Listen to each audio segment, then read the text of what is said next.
ಇದೀಗ ಮುಖ್ಯಾಂಶಗಳು. ಮೀಟರ್ ಬಡ್ಡಿಗೆ ಸಾಲ ಕೊಟ್ಟು ಸಾಲ ವಸೂಲಿಗಾಗಿ ಮಾನಸಿಕ ಹಿಂಸೆ ಕೊಟ್ಟರೆ ಅಂತಹವರ ವಿರುದ್ಧ ಕಾನೂನು ರೀತಿ ಕ್ರಮ ಜರುಗಿಸಲಾಗುವುದೆಂದು ಚಿಕ್ಕಬಳ್ಳಾಪುರ ಜಿಲ್ಲಾಧಿಕಾರಿ ರವೀಂದ್ರರವರು ತಿಳಿಸಿದರು.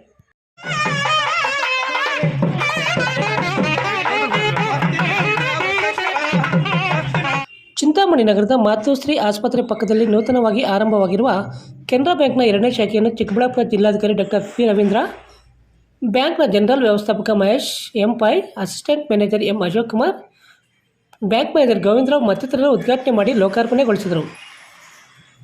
ಈ ವೇಳೆ ಜಿಲ್ಲಾಧಿಕಾರಿ ರವೀಂದ್ರ ಅವರು ಮಾಧ್ಯಮದವರೊಂದಿಗೆ ಮಾತನಾಡಿ, ಚಿಂತಾಮಣಿ ನಗರದಲ್ಲಿ ಮೀಟರ್ ಬಡ್ಡಿ ವ್ಯವಹಾರಗಳು, ಚಿಟ್ ಫಂಡ್ ವ್ಯವಹಾರಗಳು ಹೆಚ್ಚಾಗಿ ಕಾನೂನು ಬಾಹಿರವಾಗಿ ನಡೆಯುತ್ತವೆ ಎಂಬ ಮಾಹಿತಿ ಇದ್ದು, ಯಾರಾದರೂ ಮೀಟರ್ ಬಡ್ಡಿಗೆ ಸಾಲ ಕೊಟ್ಟು ಸಾಲ ವಸೂಲಿಗಾಗಿ ಹಿಂಸಿಸುತ್ತಿರುವ ಬಗ್ಗೆ ಲಿಖಿತ ಮಾಹಿತಿ ನೀಡಿದರೆ ಅಂಥವರ ವಿರುದ್ಧ ಕಾನೂನು ರೀತಿ ಕ್ರಮ ಜರುಗಿಸಲಾಗುವುದು ಎಂದ ಅವರು, ಬ್ಯಾಂಕುಗಳಿಂದ ಜನರಿಗೆ ಸಿಗುವ ಸವಲತ್ತುಗಳು ಜನರಿಗೆ ತಲುಪಿದಾಗ ಮಾತ್ರ ಬ್ಯಾಂಕುಗಳು ಉತ್ತಮಗೊಳ್ಳಲು ಸಾಧ್ಯ ಎಂದ ಅವರು, ವಿವಿಧ ಯೋಜನೆಗಳಲ್ಲಿ ಬೀದಿ ಬದಿ ವ್ಯಾಪಾರಸ್ಥರಿಗೆ, ಮಹಿಳೆಯರಿಗೆ, ಶ್ರೀಶಕ್ತಿ ಸಂಘಗಳಿಗೆ ಕಿರುಸಾಲ, ಕೃಷಿ ಚಟುವಟಿಕೆಗಳಿಗೆ ಸಂಬಂಧಿಸಿದಂತೆ ನೀಡುವ ಸಾಲವನ್ನು ರೈತರು ಹಾಗೂ ಸಾರ್ವಜನಿಕರು ಸದುಪಯೋಗ ಪಡೆದುಕೊಂಡು ಸಮಯಕ್ಕೆ ಸರಿಯಾಗಿ ಮರುಪಾವತಿ ಮಾಡಿ ಬ್ಯಾಂಕ್ನೊಂದಿಗೆ ವ್ಯವಹಾರ ಹೆಚ್ಚಿಸಿಕೊಂಡು ಆರ್ಥಿಕವಾಗಿ ಅಭಿವೃದ್ಧಿ ಆಗಬೇಕೆಂದು ಹೇಳಿದರು.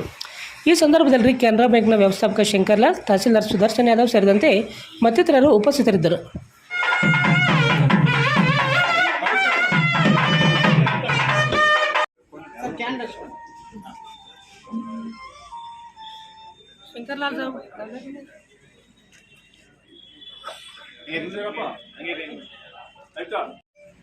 ಇವತ್ತು ಚಿಂತಾಮಣಿಯಲ್ಲಿ ಕೆನರಾ ಬ್ಯಾಂಕಿನ ಒಂದು ನೂತನ ಶಾಖೆಯನ್ನು ಉದ್ಘಾಟನಾ ಕಾರ್ಯಕ್ರಮಕ್ಕೆ ಆಹ್ವಾನವನ್ನು ನೀಡಲಾಗಿತ್ತು. ಹಾಗಾಗಿ ಈ ದಿನ ಚಿಂತಾಮಣಿಯಲ್ಲಿ ನೂತನ ಒಂದು ಕೆನರಾ ಬ್ಯಾಂಕಿನ ಶಾಖೆ ಇವತ್ತು ಉದ್ಘಾಟನೆಗೊಂಡಿದೆ. ಈ ಒಂದು ಕೆನರಾ ಬ್ಯಾಂಕ್ ತಮ್ಮೆಲ್ಲರೂ ಕೂಡ ಗೊತ್ತಿದೆ, ನಮ್ಮ ಚಿಕ್ಕಬಳ್ಳಾಪುರ ಜಿಲ್ಲೆಯಲ್ಲಿ ಲೀಡ್ ಬ್ಯಾಂಕ್ ಆಗಿ ಕೆಲಸವನ್ನು ನಿರ್ವಹಣೆ ಮಾಡ್ತಾ ಇದೆ. ಅಂದರೆ ಎಲ್ಲ ಬ್ಯಾಂಕ್ಗಳನ್ನು ಲೀಡ್ ಮಾಡುತ್ತೆ. ಹಾಗಾಗಿ ಸರ್ಕಾರದಿಂದ ಏನು ಸೌಲಭ್ಯಗಳು ಬರ್ತವೆ ಆ ಎಲ್ಲ ಸೌಲಭ್ಯಗಳನ್ನು ಲೀಡ್ ಬ್ಯಾಂಕ್ ಮುಖಾಂತರವೇ ನಾವು ಅನುಷ್ಠಾನ ಮಾಡ್ತಾ ಇದ್ದೀವಿ. ಹಾಗಾಗಿ ಕೇಂದ್ರ ಸರ್ಕಾರದ ಯೋಜನೆಗಳಿರ್ಬೋದು, ರಾಜ್ಯ ಸರ್ಕಾರದ ಯೋಜನೆಗಳಿರ್ಬೋದು, ಯಾವುದೇ ಇದ್ರೂ ಕೂಡ ಬ್ಯಾಂಕುಗಳು ಏನು ಸವಲತ್ತುಗಳನ್ನು ಜನರಿಗೆ ತಲುಪಿಸ್ತಕ್ಕಂಥ ನಿಟ್ಟಿನಲ್ಲಿ ಕೆಲಸ ಮಾಡಿದಾಗ ಮಾತ್ರ ಸಮಾಜದಲ್ಲಿರ್ತಕ್ಕಂಥ ಆರ್ಥಿಕವಾಗಿ ಹಿಂದುಳಿದಂಥವರ ಕಲ್ಯಾಣ ಆಗಲಿಕ್ಕೆ ಸಾಧ್ಯ ಆಗುತ್ತೆ.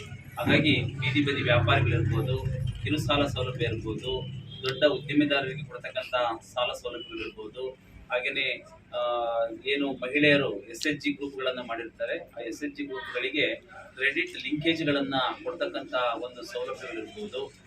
ಹಾಗಾಗಿ ಆರ್ಥಿಕವಾಗಿ ಹಿಂದುಳಿದವರು ಯಾವುದಾದ್ರೂ ನವ್ಯೋದ್ಯಮವನ್ನು ಮಾಡ್ಕೊಳ್ಬೇಕು ಅಂತೇಳಿ ಬಯಸಿದರೆ ಅವರಿಗೆ ಕೊಡ್ತಕ್ಕಂಥ ಸಾಲ ಸೌಲಭ್ಯಗಳಿರ್ಬೋದು. ಹಾಗೆಯೇ ಬೇರೆ ಬೇರೆ ಕೃಷಿ ಚಟುವಟಿಕೆಗಳಿಗೆ ಸಂಬಂಧಿಸಿದಂತೆ ಸಾಲ ಸೌಲಭ್ಯಗಳನ್ನು ನೀಡಲಾಗುತ್ತೆ. ಹೀಗೆ ಹಲವಾರು ಯೋಜನೆಗಳು ಇರುತ್ತೆ. ಅವೆಲ್ಲವನ್ನು ಕೂಡ ಜನರು ಸದುಪಯೋಗ ಪಡಿಸ್ಕೊಳ್ಬೇಕು. ಬ್ಯಾಂಕುಗಳು ಕೂಡ ಅಷ್ಟೇ. ಬ್ಯಾಂಕ್ಗಳ ಮ್ಯಾನೇಜರ್ ಅವರು ನಮ್ಮ ಏನು ಜನಸಾಮಾನ್ಯರು ಬರ್ತಾರೆ ಅವರಿಗೆ ಅತಿ ಬೇಗವಾಗಿ ಶೀಘ್ರವಾಗಿ ಅವರನ್ನ ಸರಿಯಾದ ರೀತಿಯಲ್ಲಿ ಮಾತಾಡಿಸ್ಕೊಂಡು ಅವರಿಗೆ ಆರ್ಥಿಕ ಸೌಲಭ್ಯಗಳನ್ನು ಕೊಡ್ತಕ್ಕಂಥ ನಿಟ್ಟಿನಲ್ಲಿ ಕ್ರಮವಹಿಸಬೇಕು. ಹಾಗೆಯೇ ಸಾಲ ಸೌಲಭ್ಯವನ್ನ ಪಡ್ಕೊಂಡವರು ಸಹ ಅದನ್ನ ಅಭಿವೃದ್ಧಿ ಮಾಡಿಕೊಂಡು ಮತ್ತೆ ಬ್ಯಾಂಕ್ಗಳಿಗೆ ಸಾಲವನ್ನ ತೀರ್ವಳಿ ಮಾಡಬೇಕು. ತೀರ್ವಳಿ ಮಾಡಿದ್ರೆ ಮತ್ತೆ ಎಗೈನ್ ಅವರಿಗೆ ಸಾಲ ಸೌಲಭ್ಯಗಳನ್ನು ಕೊಡ್ಲಿಕ್ಕೆ ಬ್ಯಾಂಕಿಗೂ ಕೂಡ ಅನುಕೂಲ ಆಗುತ್ತೆ. ಹಾಗಾಗಿ ಇವತ್ತು ಚಿಂತಾಮಣಿ ಒಂದು ವ್ಯಾಪಾರ ವಹಿವಾಟು ಇರ್ತಕ್ಕಂಥ ಒಂದು ಪ್ರಮುಖವಾಗಿರ್ತಕ್ಕಂಥ ನಗರ ಆಗಿದೆ. ಸೊ ಹಾಗಾಗಿ ಈ ಒಂದು ಚಿಂತಾಮಣಿ ತಾಲೂಕಿನ ಹಲವಾರು ಗ್ರಾಮಗಳ ಜನರು ಕೂಡ ಚಿಂತಾಮಣಿ ನಗರಕ್ಕೆ ಬರ್ತಾ ಇರ್ತಾರೆ. ಹಾಗಾಗಿ ಕೆನರಾ ಬ್ಯಾಂಕು ಯಾವತ್ತೂ ಕೂಡ ಲೀಡ್ ಬ್ಯಾಂಕ್ ಆಗಿದೆ ನಮ್ಮ ಜಿಲ್ಲೆಯಲ್ಲಿ. ಹಾಗಾಗಿ ಇವತ್ತಿನ ದಿನ ಈ ಒಂದು ಕಾರ್ಯಕ್ರಮದಲ್ಲಿ ನಮ್ಮ ಮಹೇಶ್ ಪೈ ಅವರು ಜನರಲ್ ಮ್ಯಾನೇಜರ್ ಅವರು ಜನರಲ್ ಮ್ಯಾನೇಜರ್ ಅವರಿದ್ದಾರೆ. ಹಾಗೆಯೇ AGM ಆಗಿರ್ತಕ್ಕಂಥ ಶ್ರೀಯುತ ಅಶೋಕ್ ರವರು ಇವತ್ತು ಬಂದಿದ್ದಾರೆ. ಹಾಗೆಯೇ ನಮ್ಮ ಲೀಡ್ ಬ್ಯಾಂಕ್ ನಾಗರಾಜ್ ರವರು ಕೂಡ ಇದ್ದಾರೆ. ಹಾಗೆಯೇ ಶಾಖಾ ವ್ಯವಸ್ಥಾಪಕರಾಗಿರ್ತಕ್ಕಂಥ ಗೋವಿಂದರಾವ್ ಅವರು ತುಂಬಾ ಲೀಡ್ ತಗೊಂಡಿದ್ದಾರೆ. ಎಲ್ಲ ಒಂದು ಶಾಖೆ ಬರಲಿಕ್ಕೆ ಅವರು ಕೂಡ ಇದ್ದಾರೆ. ಹಾಗೆಯೇ ಇಡೀ ನಮ್ಮ ಜಿಲ್ಲೆಯಲ್ಲಿ ಫೈನಾನ್ಷಿಯಲ್ ಲಿಟ್ರಸಿಯನ್ನ ಉಂಟು ಮಾಡ್ತಿರ್ತಕ್ಕಂಥ ಶ್ರೀಮತಿ ಕವಿತಾ ಅವರು ಕೂಡ ಇವತ್ತಿನ ಒಂದು ಕಾರ್ಯಕ್ರಮದಲ್ಲಿ ಭಾಗಿಯಾಗಿದ್ದಾರೆ. ಜೊತೆಗೆ ಕೆನರಾ ಬ್ಯಾಂಕಿನ ವತಿಯಿಂದ ರಾಜ್ಯದಿಂದ ಮತ್ತು ಕೋಲಾರ ಇದಕ್ಕೆ ಬರೋದ್ರಿಂದ ಇದು ಕೋಲಾರದ ಭಾಗದಿಂದ ಕೂಡ ಬ್ಯಾಂಕಿನಿಂದ ಕೆನರಾ ಬ್ಯಾಂಕಿನ ವತಿಯಿಂದ ಹಲವಾರು ಹಿರಿಯ ಅಧಿಕಾರಿಗಳು ಕೂಡ ಇವತ್ತು ಹಾಜರಿದ್ದಾರೆ. ಇಂಥ ಒಂದು ಸಂದರ್ಭದಲ್ಲಿ ಹಾಜರಿರ್ತಕ್ಕಂಥ ಎಲ್ಲ ಬ್ಯಾಂಕಿನ ಅಧಿಕಾರಿಗಳು ತುಂಬಾ ಫ್ರೆಂಡ್ಲಿ ಆಗಿದ್ದಾರೆ. ಆದರೆ ಜನರಿಗೆ ಆದಷ್ಟು ಹತ್ತಿರವಾಗಿ ಅವರಿಗೆ ಸಾಲ ಸೌಲಭ್ಯಗಳನ್ನು ಕೊಟ್ಟು ಅವರ ಒಂದು ಆರ್ಥಿಕ ಅಭಿವೃದ್ಧಿ ಆಗಲಿಕ್ಕೆ ಬ್ಯಾಂಕ್ಗಳು ಶ್ರಮಿಸ್ತಾ ಇದ್ದಾರೆ. ಹಾಗಾಗಿ ಈ ಒಂದು ಏನು ನೂತನ ಶಾಖೆ ಉದ್ಘಾಟನೆ ಆಗಿದೆ, ಇದರ ಸದುಪಯೋಗವನ್ನ ಜನರು ಬಳಸ್ಕೊಳ್ಬೇಕು, ಜನರಿಗೆ ಸಹಕಾರಿಯಾಗಲಿ, ಜನರ ಸಾಮಾಜಿಕ ಮತ್ತು ಆರ್ಥಿಕ ಬದುಕು ಉತ್ತಮವಾಗಲಿ ಅಂತೇಳಿ ಈ ಮೂಲಕ ನಾನು ಆಶಿಸ್ತೀನಿ.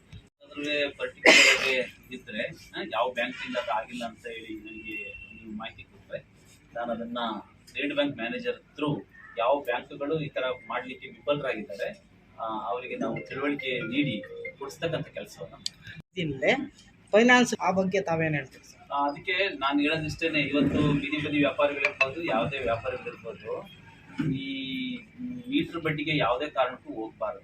ಏನಾಗ್ಬಿಡುತ್ತೆ ಅಂದ್ರೆ ಅವರು ಸಾಲ ಬೇಗ ಸಿಗುತ್ತೆ ಅಲ್ಲಿ ಹೋದ್ರೆ ಅನ್ನೋ ಒಂದು ದೃಷ್ಟಿಗೆ ಹೋಗ್ಬಿಡ್ತಾರೆ. ಹೋದ್ಮೇಲೆ ಏನಾಗುತ್ತೆ, ಅವರಿಗೆ ಪ್ರಥಮವಾಗಿ ಸಾಲಗಳನ್ನ ಕೊಡಬೇಕಾದ್ರೆ ಆಕರ್ಷಕವಾಗಿನೇ ಮಾತಾಡಿ ಎಲ್ಲ ಮಾಡ್ತಾರೆ. ಆದ್ರೆ ವಾರ ಅಥವಾ ತಿಂಗಳು ಈ ತರ ಏನು ಬಡ್ಡಿಗಳನ್ನ ಹಾಕೊಂಡು ವ್ಯಾಪಾರ ಮಾಡ್ತಿರ್ತಾರೆ ಅಂತದಕ್ಕೆ ಹೋಗ್ಬಾರ್ದು ಮತ್ತು ಆಮಿಷಕ್ಕೂ ಒಳಗಾಗಬಾರ್ದು. ನಾನು ಡಬ್ಲಿಂಗ್ ಮಾಡ್ಕೊಡ್ತೀನಿ, ಆಮೇಲೆ ಇಷ್ಟ ಅಮೌಂಟನ್ನು ಕೊಟ್ಟರೆ ನಾನು ಇಷ್ಟು ತಿಂಗಳಲ್ಲಿ ಇಷ್ಟು ದೊಡ್ಡದಾಗಿ ಮಾಡ್ಕೊಡ್ತೀನಿ ಅಂತ ಹೇಳ್ತಾರಲ್ಲ, ಅವೆಲ್ಲ ಮೋಸ ಮಾಡ್ತಕ್ಕಂಥ ಇರ್ತಕ್ಕಂಥ ಇದು. ಅದಕ್ಕೆ ನಾನು ಬ್ಯಾಂಕ್ ಮ್ಯಾನೇಜರ್ಗಳಿಗೆ ಏನು ಹೇಳ್ತೀವಿ ಅಂದರೆ, ನಾವು ಬ್ಯಾಂಕರ್ಸ್ ಮೀಟಿಂಗ್ಗಳಲ್ಲಿ ಗ್ರಾಹಕರು ಬಂದರೆ ದಯವಿಟ್ಟು ಅವ್ರನ್ನ ಕೂರಿಸಿ ಮಾತಾಡ್ಬೇಕು, ಅವರಿಗೆ ಅವರ ಕಷ್ಟಗಳೇನಿದಾವೆ ಕೇಳ್ಕೊಳ್ಬೇಕು. ಆಮೇಲೆ ಬ್ಯಾಂಕ್ಗಳು ಕೂಡ ಅಷ್ಟೇನೆ ಸಾಲ ಸೌಲಭ್ಯಗಳನ್ನ ಕೊಡಬೇಕಾದ್ರೆ ಒಂದಿಷ್ಟು ಹಂತದ ತನಕ ಯಾವುದೇ ಒಂದು ಇದನ್ನು ಇಟ್ಕೊಳ್ಳೋದಿಲ್ಲ. ಬಟ್ ದೊಡ್ಡ ಮೊತ್ತದ ಸಾಲಗಳು ಬೇಕಾದಾಗ ಅವರು ಯಾವ್ದಾದ್ರು ಒಂದು ಆಸ್ತಿಯನ್ನು ಅಥವಾ ಆಧಾರ ಮಾಡ್ಕೊಳ್ಳುವಂಥದ್ದು ಅಥವಾ ಇನ್ನೊಬ್ಬರಿಂದ ಒಪ್ಪಿಗೆ ಪತ್ರ ತಗೊಳ್ಳೋದು, ಈ ಥರದ್ದೆಲ್ಲ ಇರುತ್ತೆ. ದೊಡ್ಡ ದೊಡ್ಡ ಸಾಲಗಳನ್ನು ಪಡಿಬೇಕಾದ್ರೆ ಒಂದಿಷ್ಟು ಲಿಮಿಟ್ ತನಕ, ಏನು ಒಂದು 5 ಲಕ್ಷ ಲಿಮಿಟ್ ತನಕ ಒಂದು ಸಾಲ ಸೌಲಭ್ಯಗಳನ್ನು ಪಡ್ಕೊಳ್ಬೇಕಾದ್ರೆ ಅಂಥ ಸಾಲ ಸೌಲಭ್ಯಗಳನ್ನು ಬ್ಯಾಂಕ್ ಮ್ಯಾನೇಜರ್ಗಳು ಕೊಡಬೇಕು. ಅವ್ರಿಗೆ ಕೂಡ ಟಾರ್ಗೆಟ್ ಇರುತ್ತೆ, ವರ್ಷಕ್ಕೆ ಇಷ್ಟು ಅಮೌಂಟಿನ ತನಕ ಕೂಡ ಸಾಲ ಸೌಲಭ್ಯಗಳನ್ನು ಕೊಡಬೇಕು ಅನ್ನೋದು ಅವ್ರಿಗೂ ಟಾರ್ಗೆಟ್ ಇರುತ್ತೆ. ಹಾಗಿದ್ರೆ ಈ ವರ್ಷದ ಫೈನಾನ್ಷಿಯಲ್ ಇಯರ್ನಲ್ಲಿ ನಾಟ್ ಓನ್ಲಿ ಕೆನರಾ ಬ್ಯಾಂಕ್, ಯಾವುದೇ ಬ್ಯಾಂಕ್ಗಳಿದೆ, ಆ ಬ್ಯಾಂಕ್ನಲ್ಲಿ ಇರ್ತಕ್ಕಂಥ ಮ್ಯಾನೇಜರ್ ಅವರು ಮತ್ತು ಸಿಬ್ಬಂದಿಗಳು ಗ್ರಾಹಕರು ಏನು ಬರ್ತಾರೆ ಆ ಗ್ರಾಹಕರ ಜೊತೆಯಲ್ಲಿ ಸರಿಯಾದ ಒಂದು ಸಂಬಂಧಗಳನ್ನು ಇಟ್ಕೊಳ್ಬೇಕು. ಅವರ ಏನು ಹೇಳ್ತಾರೆ ಅದನ್ನು ಕೇಳ್ಕೊಳ್ಬೇಕು. ನಿಮಗೆ ಸಾಲ ಸೌಲಭ್ಯಗಳನ್ನ ಕೊಡತಕ್ಕಂಥ ನಿಟ್ಟಿನಲ್ಲಿ ಏನು ಡಾಕ್ಯುಮೆಂಟೇಶನ್ ಬೇಕಾದ್ರೆ ಮಾಡ್ಕೊಂಡು ನೀವು ಸಾಲ ಸೌಲಭ್ಯಗಳನ್ನ ಕೊಡ್ರಿ ಅಂತ ಹೇಳಿ ನಾನು ಹೇಳಿಕೆ ಯಾವ್ದಾದ್ರು ಕಂಪ್ಲೇಂಟ್ಸ್ ಇದ್ರೆ ಹೇಳಿ, ಪೊಲೀಸ್ ವರಿಷ್ಠಾಧಿಕಾರಿಗಳಿಗೆ ಹೇಳ್ಬಿಟ್ಟು ಅಂಥವುಗಳು ಯಾವ್ದಾದ್ರು ಇದ್ರೆ ಅದಕ್ಕೆ ಕಡಿವಾಣ ಹಾಕ್ಸಿ. 32ನೇ branch Canara bank. Canara bank ಸಾಹೇಬರು ಹೇಳುವಾಗ lead bank Canara bank Chikkaballapur district ಅಲ್ಲಿ 32ನೇ ಬ್ರಾಂಚ್ ನಾವು ಇವತ್ತು ಚಿಂತಾಮಣಿ ಡಿಸ್ಟಿಕ್ ಸೆಂಟರ್ ಅಲ್ಲಿ ಓಪನ್ ಮಾಡ್ತಾ ಇದ್ದೀವಿ. ಈಗ ಡಿಸ್ಟಿಕ್ ಸೆಂಟರ್ ಅಲ್ಲಿ ನಾವು ತುಂಬಾ ರಿಕ್ವೆಸ್ಟ್ ಎಲ್ಲ ಇತ್ತು ನಮ್ಮ ಜನದಿಂದ.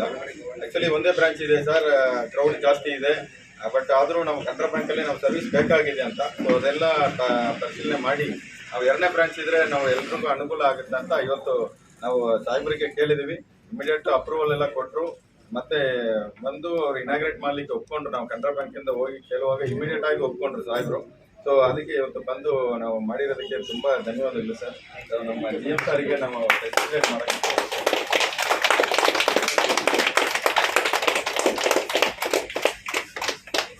ನೋಡಿ.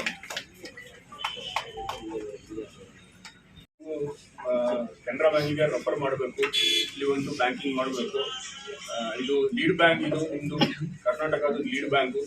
So please help us to grow here in Chintamani and help us to support the community here so that all the community and the bank can go prosper together. Thank you.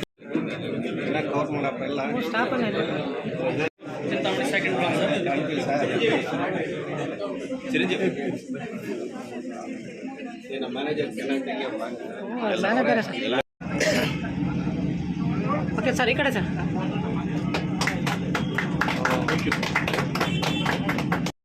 ಪ್ರತಿನಿತ್ಯದ ಸ್ಥಳೀಯ ಸುದ್ದಿಗಳ ವೀಕ್ಷಣೆಗಾಗಿ city ನ್ಯೂಸ್ಗೆ subscribe ಆಗಿ. ವಂದನೆಗಳೊಂದಿಗೆ ಪದ್ಮ.